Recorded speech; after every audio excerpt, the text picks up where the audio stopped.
Makarini Rupene from Environment Canterbury. Morena, how are you? Kia ora, morena, Steph mihi kia koe. It's lovely to have you back in the studio. It's been a wee while. It has been a while, yeah. I've been very busy working around the traps and with my work, and as well as working with Indigenous First Nations around the world. Yeah, lucky job that you have, eh? Yeah, it's That's a great job.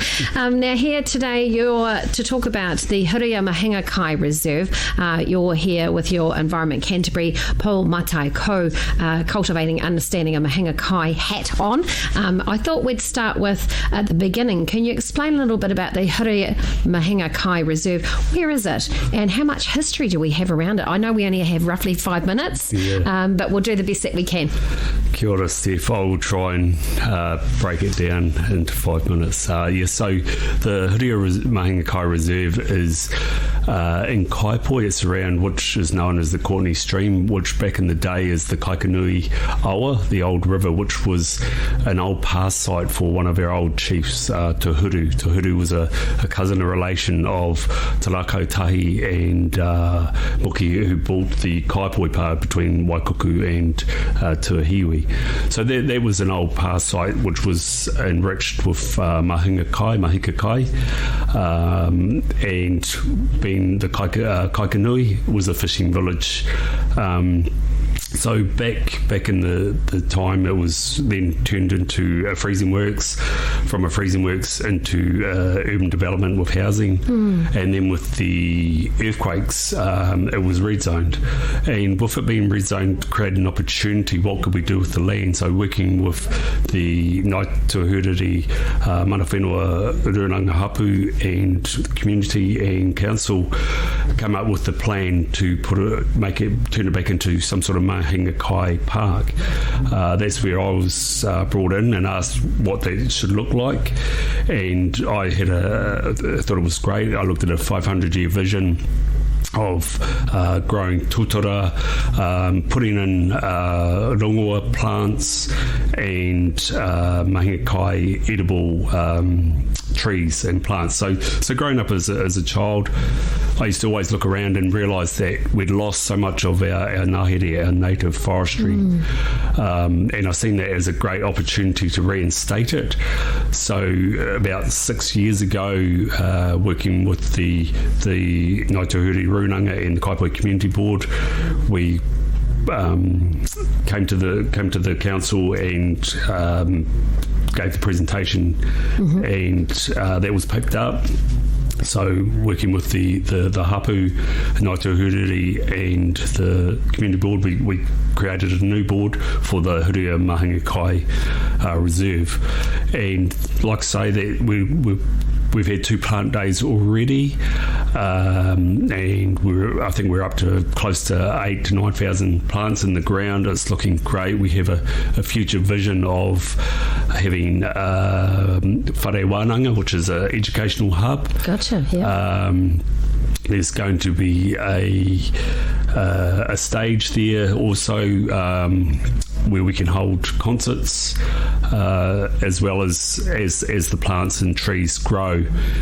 It'll relate it back to that medicines, the eating foods, the practical use. So Mahinga Kai in our natural world, it's the place and the use and how we reconnect and connect to the area and those natural resources. So sort of what we're trying to bring it back to is you've got Countdown just right beside the reserve. Yep.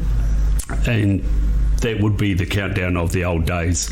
That's where you had everything you needed. Your medicines, because what is a plant that you could actually use for a medicine? I know I'm putting you on the spot here, but what would be a plant of choice for, say, you've injured yourself and you've got maybe a bit of a scratch? Is there a plant that we could use for that? There's several.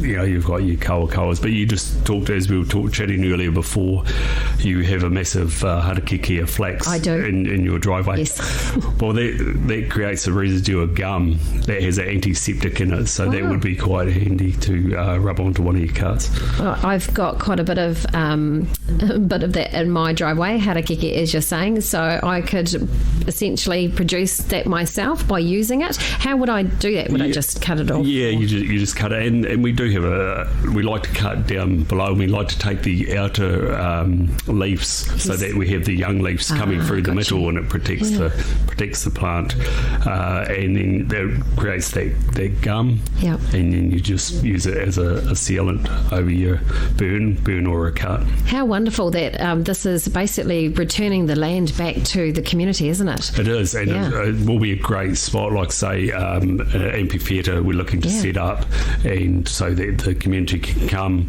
we can hold concerts, bands, and have that sound bouncing back. Sound great. It's going to be phenomenal, especially there's nothing like seeing a mighty totara, when it's still growing. And how many years does it? It just keeps going. Well, so we have a 500-year vision, and we planted at the opening day 5 symbolic totara, and that is also the plan that, eventually in 100 to 300 years' time, hopefully there's a follow-on succession, and they will look to harvest and carve, because we'd also like to have a whare waka there as well, to have a carved waka there. And so it's the old Kaikanui River, now known as the Courtney Stream, and it has been re-diverted and channeled in places, but it used to connect right through to the Kaipoi, the Waimakariri, and a series of wetlands. So it was a major Mahinga kai resource back in the day, and like I say, we've lost a lot of these natural areas, so it's great to try and have an opportunity to bring them back. So true. Thank you so much for explaining that. Unfortunately, Makarini, we've run out of time. I'd love to get you to come back in again another day. Maybe we could go over the history a little bit more around that area, and explore it a wee bit more. Cool. But we've got a planting day. Planting day this weekend, yes. Tell us about it. Cool. So, we're looking to kick off about 10 a.m. This Saturday at the Huria Mahinga Reserve, and there will be a coffee cart there as well as a sausage sizzle. Everyone's welcome. Come along, chuck some plants in the ground, learn a bit about the area, and watch it grow, and then it will be there for your children in the future. Yeah, have a chat, have a bit of a koreo with people that you're there while you're planting, future-proofing the future as well for us. So that's 10 a.m. It's just the end of Courtney Drive, is it? That's correct. Where it is? Yeah. So make sure out the back account. That's awesome. Thank you so much for your time again today. That's Makarini Rupene from ECAN. Kia ora. We'll catch you again another time. Compass FM.